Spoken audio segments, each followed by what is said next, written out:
When I first heard of the Moog Labyrinth, I was pretty excited. Having played with synths and modular gear since the mid-80s, I could tell immediately that it would be inspiring and fun to explore. 2 sequencers, 2 oscillators, 2 envelope generators, wave folding, etc. I imagined having the sequences move independently, and I looked forward to modulating the envelope shapes. But once I bought the instrument, I found it to be a combination of surprising and frustrating. I could quickly make something noisy and chaotic, but I struggled to make anything melodic. The envelopes turned out to be triggers, the Patchbay looked limited and complicated, and I struggled to make the sequencers independent. It took me months to really make sense of it. If, like me, you've had a hard time wrapping your head around Labyrinth, follow along as I share 10 clues and a bunch of tips to help you get more out of it.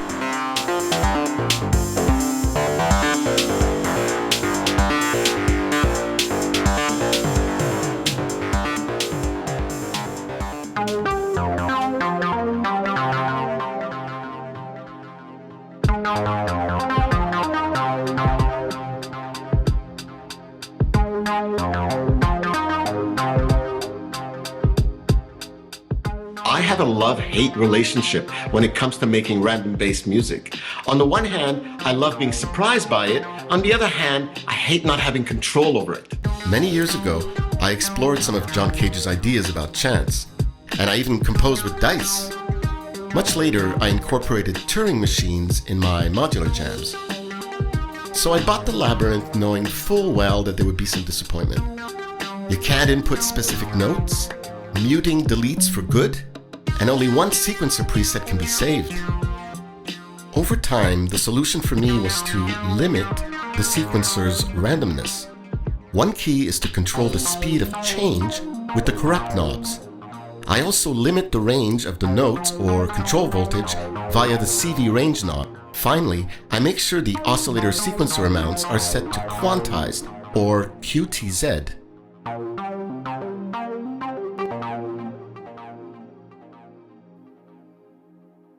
Wave folding is an exciting and powerful way to distort waveforms.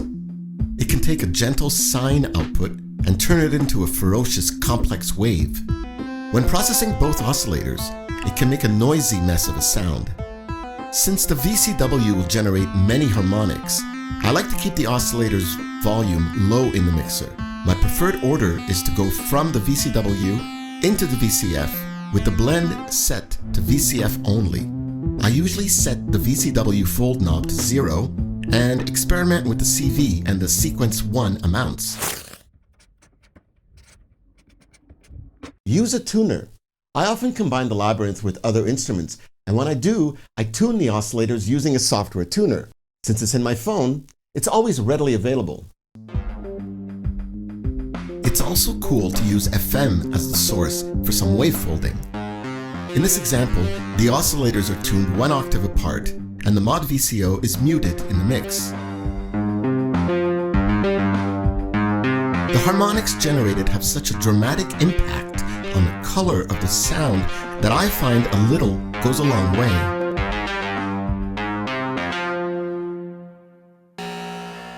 Frequency modulation is great for making inharmonic or dissonant sounds.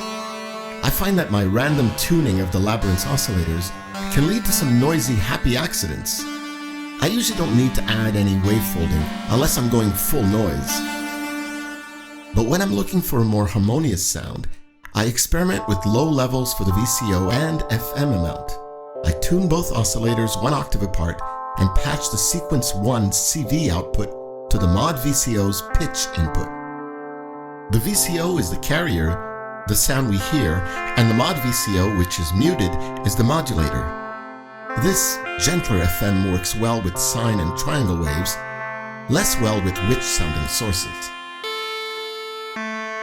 I love exploring all the colors that can be found by constantly changing the FM amount and the VCO level. I really wish these were available in the Patchbay. Ring modulation is great for making harsh tones, and I use it for noisy sounds. But it also has a gentler, softer side. In the mixer section, ring modulation does its own thing, so the VCOs can be muted and it's still heard. I like to tune the oscillators so that it acts as a doubler. Also, since it's not affected by the FM circuit, I find that when I make really noisy FM patches, it's useful as a kind of tonal reinforcement.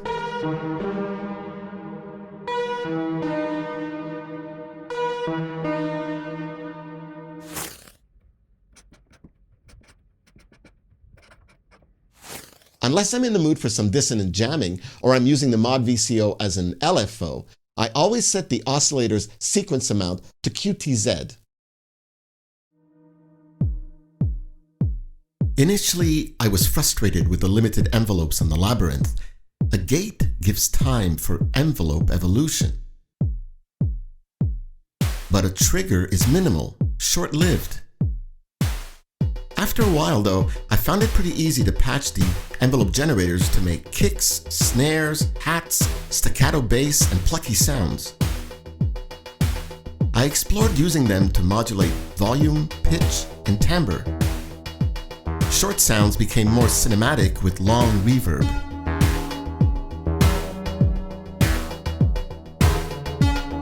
For the kick and snare, I used a patch that I describe in detail in clue number 6. The most important part is the individual patching of the envelope outputs. The hats-like sound is a dissonant mix of detuned oscillators and FM. Still confused a bit by the Labyrinth, I wasted a patch cable here, as sequence 2 already modulates the filter cutoff by default. For the staccato bass line, I kept the same patch, but instead of dissonance, I tuned the oscillators octaves apart and used ring modulation. In the final instance, the patch is simple, the sequence very minimalist. It's one combined sequence with tuned oscillators where 2 steps slowly change while another note always stays the same.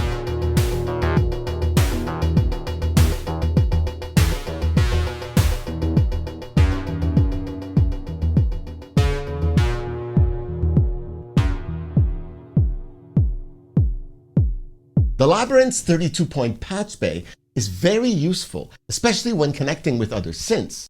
The downside is that it can be hard to understand and that it's missing some great modulation options.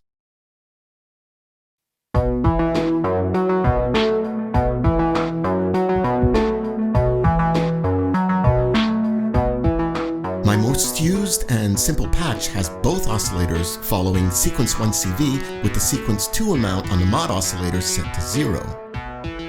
I can then fatten up the sound by slightly detuning the oscillators or by making the mod oscillator a sub-bass. This allows me to use the sequence 2 CV for VCF modulation without it affecting the pitch of an oscillator. When using FM, the mod oscillator is normalized to be the modulator. This through 0 type of FM makes musical, tonal sounds. But with the Patchbay, I can invert their order and make the mod oscillator the carrier. The result is exponential FM, a noisier, dissonant sound, perfect for more abstract music. Happy accidents are abundant. In the mixer, the VCO level becomes the FM amount, and the mod VCO and FM outputs are muted. I then patch the mod VCO output to the VCW input so that we can hear it. Since I'm relying on FM to change the color of the sound, I turn down the wavefolder, put any CV at 0, and completely open the filter. For some extra madness, I like to add an extra layer of FM and maybe bring in some wavefolding.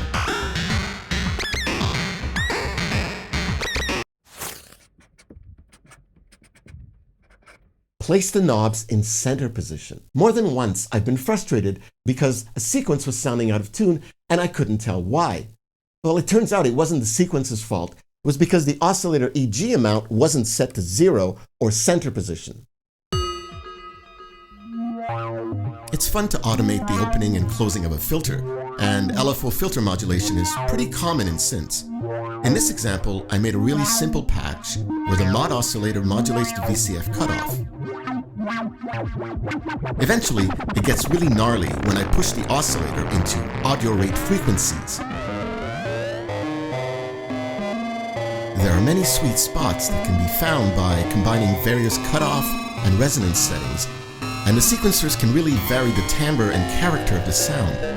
The only downside is that, of course, there's no way to filter the FM result.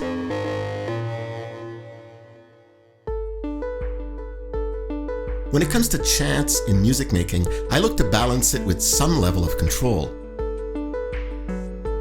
For example, I like to limit the labyrinth's randomness to only one note. I mute the mod oscillator and patch sequence 2 trig to bit flip 1. This turns on and off a note from sequence 1.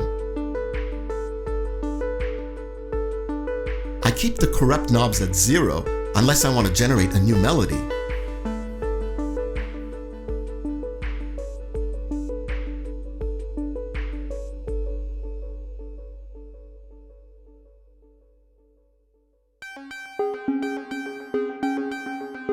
The labyrinth signal path is flexible, but it's not that easy to understand without reading the manual.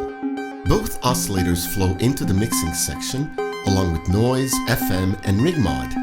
But the overall output of the mixer is a mono signal. I learned that parallel mode doesn't mean that the oscillators have independence. I think some people will be confused about this. Order refers to how the mixer section output, the mono signal, travels through the VCW and the VCF. It's not how the oscillators are split up, even though it might seem that way.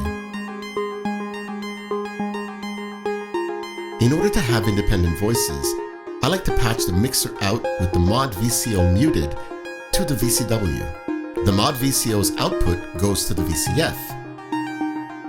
One key to really understanding this instrument is to see how both oscillators share the same envelope, EG2.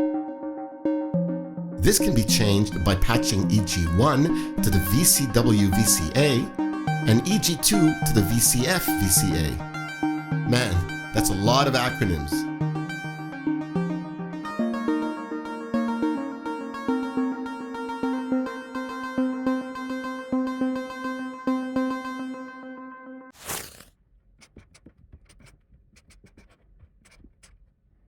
Take out the cheat codes card from the box. It was only months after getting the Labyrinth that I noticed this super useful cheat card. Over the years, I've played with many vintage synthesizers and modular systems, and when it came to tuning them, I sometimes needed the patience of a monk. Tuning the Labyrinth's 2 oscillators reminds me of the pain and the joy of analog. There's great satisfaction in reaching unison after spending a lot of time finding the exact frequency setting. But then, it's super easy to accidentally detune an oscillator by just lifting your fingers or knocking it while reaching for another device. I often set the CV ranges to between 2 and 3 octaves, which is approximately 40 to 60%. When it comes to the envelope decays, I tend to set them at between 40 and 75%. A longer EG1 gives me more time for color variations, while shorter versions can help me fit the Labyrinth in a busy mix. Time and again, I play with the filter cutoff at between 25 and 40%, and I move the CV amount to between plus 20 and 50%. Like many other instruments, the Labyrinth rewards patience. This synth is full of sweet spots, but some require a subtle touch. Parallel mode doesn't mean independent voices. Even though there are 2 oscillators, 2 sequencers, and 2 envelope generators, the parallel mode is still monophonic. If you want independent voices, you have to patch them yourself.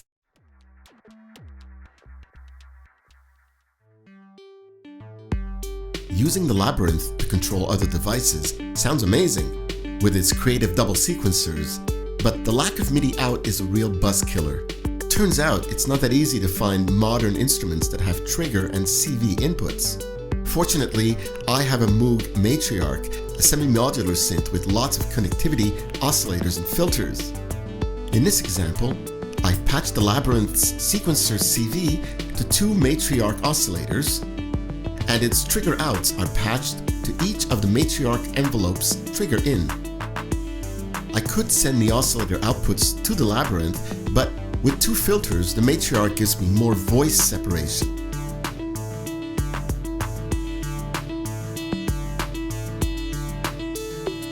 Kenton makes a CV to MIDI converter, but it's not cheap. I've had fun using the Labyrinth to control a Mini Brute 2, a Synthy, and a modified maxi chord.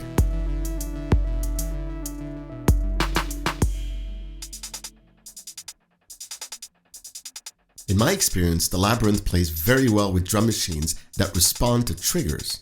In this example, I'm sending its sequence triggers to channels 1 and 4 of the Percons. You can hear them as a hi-hat and short bleeps. The kick and snare, channels 2 and 3, are sequenced by the Percons.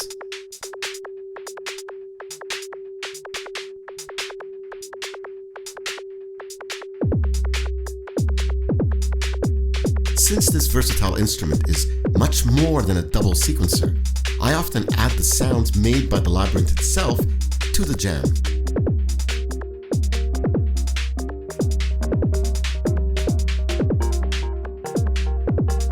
To trigger MIDI-only drum machines, I use the Latic M217 module.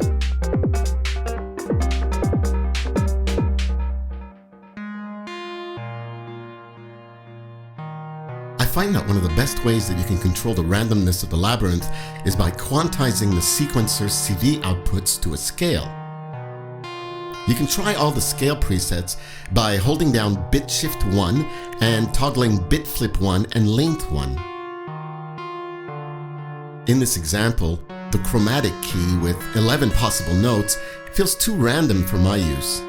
Generally, I prefer to choose major or minor scale presets and some that contain fewer notes like 2.5 and 2.6. As there's no emphasis of the root note in the sequencers, I often struggle to figure out the exact key being generated. My solution is to have a polyphonic synthesizer nearby so that I can have it hold the notes in the quantizer key. I choose a simple sound and make a chord. It becomes a pad over which the Labyrinth plays. This can also be an opportunity to tune the Moog's oscillators.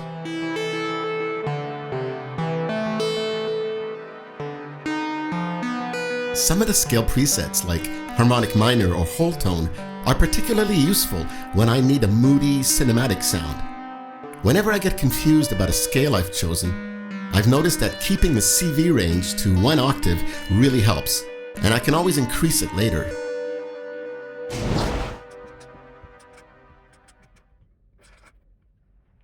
Use a MIDI keyboard to transpose. If I want to use the Labyrinth with other synths, or I simply want to hear a sequence in another key, I just plug in any MIDI keyboard that has a MIDI out. The Labyrinth's Patchbay has a MIDI input, so you can basically use any synthesizer to control it. It's important though to have the right kind of cable, a MIDI Type A jack. The synth will receive basic MIDI commands including tempo. When I want the Labyrinth to play at half or double speed, I turn to the very useful MIDI clock division option. In this example, I've connected a Hydra synth. I'm using its sequencer to play the Labyrinth and its mod wheel to modulate the VCF cutoff. The Labyrinth can sometimes sound a bit thin. I find that doubling it with another fatter instrument makes it rounder, richer.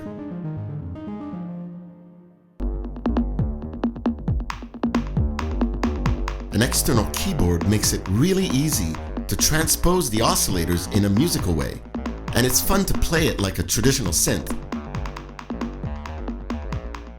Here I'm using the Hydra Synth's 2 CV outs to modulate the VCF cutoff and the VCW amount.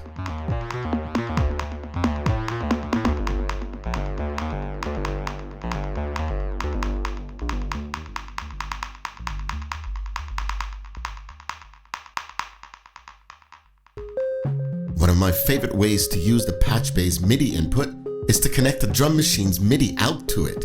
This way, the Labyrinth sequencers start and stop in sync. The built-in clock divider comes in handy when I add a beat. A MIDI controller can also be fun to connect to the Labyrinth. It's great to play a keyboard, but it's also sweet to be able to take advantage of the Patchbay. Here, I'm using 2 different tracks on the KeyStep Pro to send individual clocks to each of the Moog's oscillators. I made the independent voices patch and connected the KeyStep's gate outs to the Labyrinth's 2 clock inputs. Each of the MIDI controller's tracks has a different tempo.